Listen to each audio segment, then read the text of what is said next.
Last episode में हमने बातें की थी अबाउट वास्तु। जो लोग नहीं मानते उनको क्यों मानना चाहिए, और आपने बहुत ही खूबसूरती से आपने एक्सप्लेन किया कि vastu is a science, it's an ancient वैदिक साइंस, और किस लिए हमें उसको अपनाना है। पर ये सवाल अभी भी मैं करना चाहती हूँ कि वास्तु मतलब दिशाएं, राइट? और हमारे दशाएं तो बहुत ही खराब हाल में है।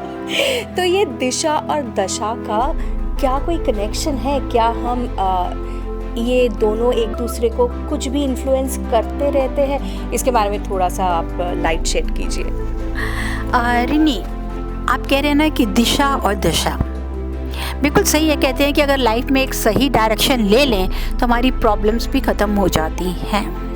कोई भी सही डायरेक्शन ले, बच्चा बड़ा होता है, आप कहते हैं कि सही डायरेक्शन में जाइए, तो आप बड़े समझाते हैं, बच्चा उनको फॉलो करता है।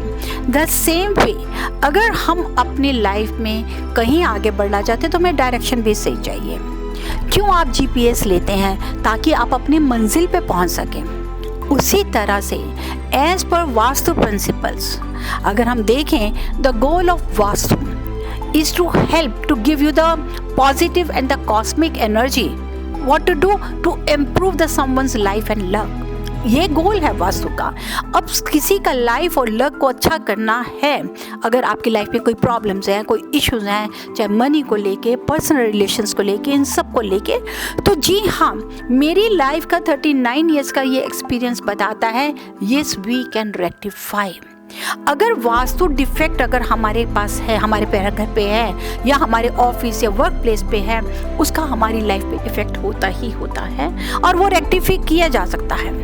वहीं से आती है कि दिशा। अब दिशा क्या है? या डायरेक्शन, क्योंकि it is based on 10 directions, और हर डायरेक्शंस का अपना ही फायदा है, अपना ही नुकसान है। बहुत सिंपल एग्जांपल दे रही हूँ। हमारे पेरेंट्स आते हैं, क्या आप अपने पेरेंट्स को गैराज में सुलाएंगे? आप नहीं ना, सुलाएंगे तो बुरा मान जाएंगे। सेम वे, क्योंकि ये जो प्लैनेट्स हैं, ये प्लैनेट्स हमारी प्रॉपर्टी में रहते हैं, जिसको बोलते हैं लॉ ऑफ अट्रैक्शन। आप फिट होने के लिए योगा करते हैं, तो हमारे घर की जो ड्वेलिंग है, जहाँ हम रहते हैं, तो उसकी भी तो योगा है कि नहीं है? उसको भी तो फिट रहना है। तो जो हमारी इन दीवारों के साथ जो वाइब्रेशंस हैं, वो हमारी बॉडी की वाइब्रेशंस के साथ जुड़ती हैं। अगर वही प्लैनेट्स, जैसे north east is related with Jupiter planet. अब जुपिटर प्लैनेट क्या है? भगवान की पूजा, आपको ब्लेसिंग्स मिलना, सब कुछ। अब नॉर्थ ईस्ट में जिसको हम कहते हैं कि जुपिटर प्लैनेट है, अगर वहाँ पर टॉयलेट हो जाए तो क्या होगा? आपकी सारी एनर्जी, आपकी सारी ब्लेसिंग्स ड्रेन कर रही है।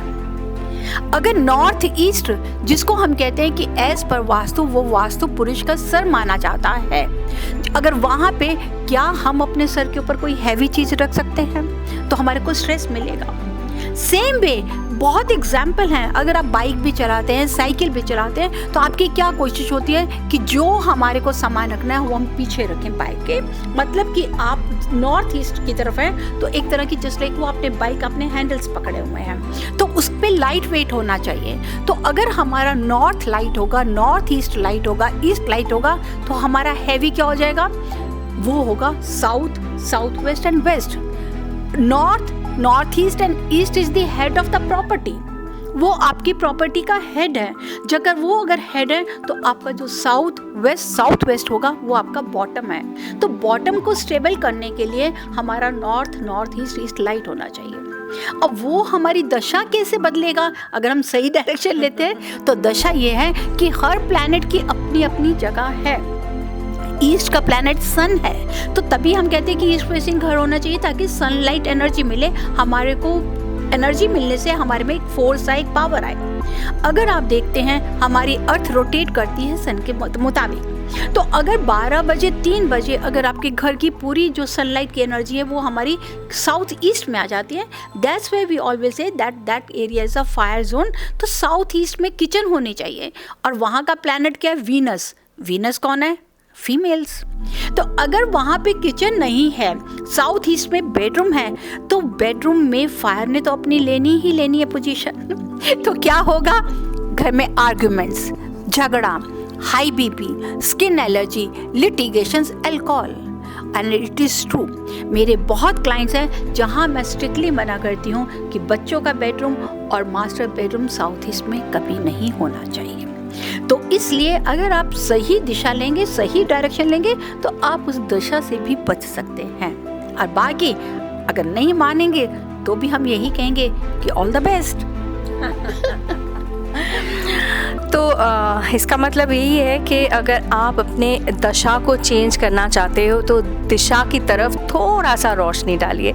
अगर वास्तु के बारे में और भी ज़्यादा जानकारी आपको चाहिए तो you can always check out with Reva Kumar. Details are on the screen, please take a look. और अगर आप मैसेज करना चाहते हैं, अगर आपके ज़िंदगी में कोई भी परेशानियां हैं and you want to discuss that through vastu, how can you solve it, then you know what you have to do, you can fix an appointment with Reva Kumar as well. Well, Reva ji, thank you so much. आप ये मत सोचिए कि मैं convince हो गई हूँ, मेरे पास और भी ज़्यादा सवाल है आपसे बातें करने के लिए, तो ये सिलसिला तो हम जारी रखेंगे अगले एपिसोड पे। तब तक खुश रहिए और thank you so much. Thank you rainy, thank you viewers.